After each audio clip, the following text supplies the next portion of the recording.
All right, ask me something, Casey. Well, who are you? Niko Markovich. I found Neeks, and if you're watching this, you found Neeks. Just classic. Now it's like, how long have you been tattooing? I got into tattooing, getting tattooed. I grew up doing graphic design, went to school for it, started getting tattoos, and I saw these dudes, and I didn't think it's the easiest thing, but I thought like, hey, I could design some, I could draw some, things would be rad. And then actually an ex-girlfriend got me inks.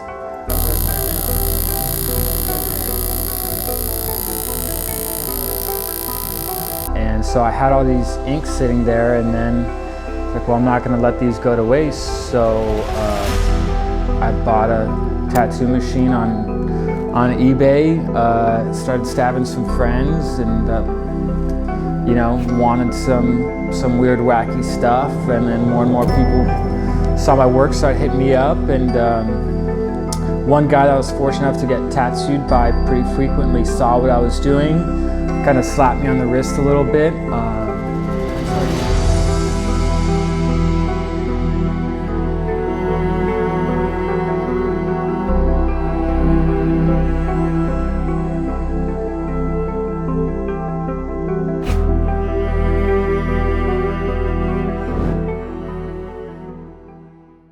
So, yeah, I just, through the years, working, building, and finding my own style, what I like.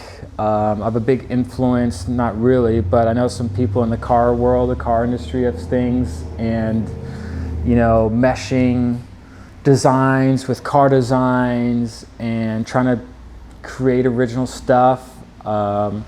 The Playboy Racer is a good one that kind of people collect. I throw a different helmet on every one. You know, so a lot of dudes that wrench on cars also have tattoos, and you know, so it just kind of fits. A lot of my buddies wanted to get stuff. They didn't know who to go to.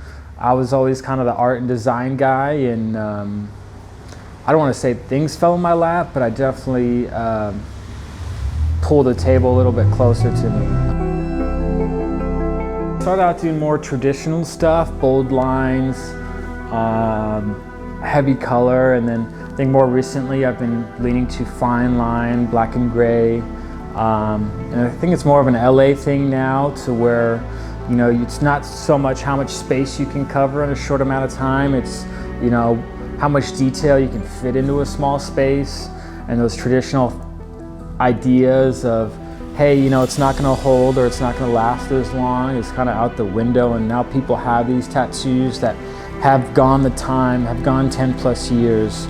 So, and for me, it's a bit more enjoyable. You know, I'm not rushing to, you know, to cover a guy's leg or anything like that. You know, I think I've found myself in more of a niche to where, you know, I can spend more time on a little piece and just kind of do my own thing and get into it, rather than, you know, a traditional piece of flash that's always going to be cool, but, you know, kind of gets a little bland.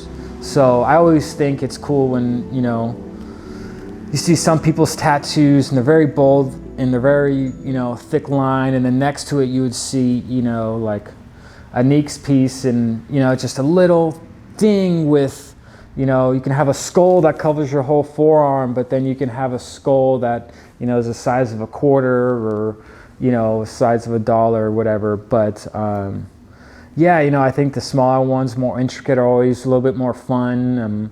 You can collect more of them, and when you piece them together, you know, you can really tell a story rather than just kind of, you know, one sleeve at a time. And it's always cool to collect. You know, I don't encourage my clients to only see me.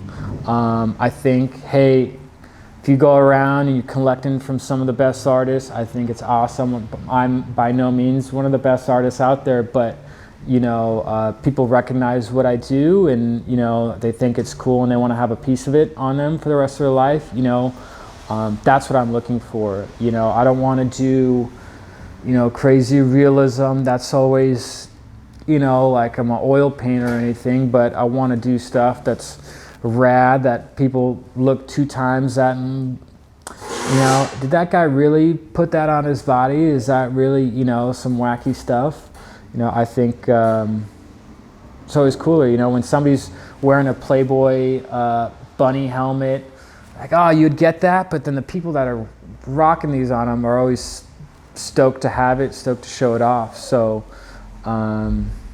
yeah, you know, it's more of who did the tattoo than what it is. And I myself always found myself collecting from artists. I thought that was the raddest thing. So I just wanted to play into the culture and, you know, make it more personable to each one of my clients that comes to get tattooed and their whole experience from A to Z. You know, there's a bad connotation with tattoo shops and kind of how they can be one-sided and demanding and not really like pleasant. You know, you kind of go in there intimidated. There's all these big bearded tattoo dudes and, you know, I think I got a head of daisies right now. A little less intimidating, I don't know. I'm just trying to do it to have fun, you know. People that like my stuff, that want cool, wacky, crazy stuff.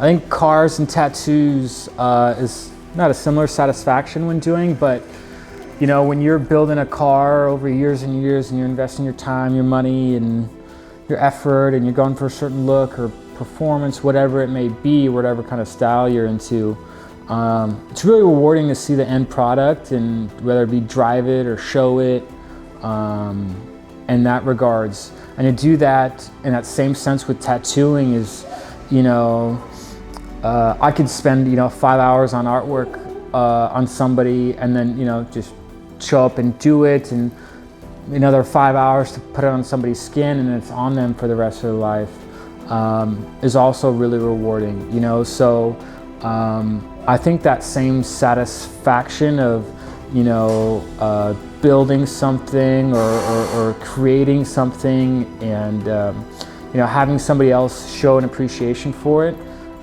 is really the cool factor and what makes it nice. And I think that's why a lot of the guys in the automotive industry, whether it be tracking or drifting, choose to support me because they see it as well, you know.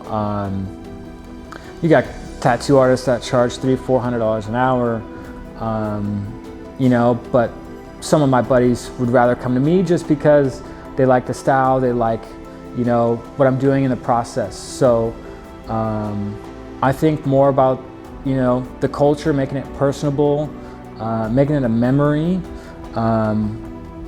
more than just, you know, some guy that's putting this stuff in my skin. So I think there's two differences. You know, I'm not found at a traditional tattoo shop, and I think that's for a reason. I don't want to do anything that comes through the door. I don't want to, you know, do what I don't want to do. So if I keep it private, I can make my experiences more personable. I can tailor to the client a little bit better, and you know, give like a final product that we're both stoked about. So.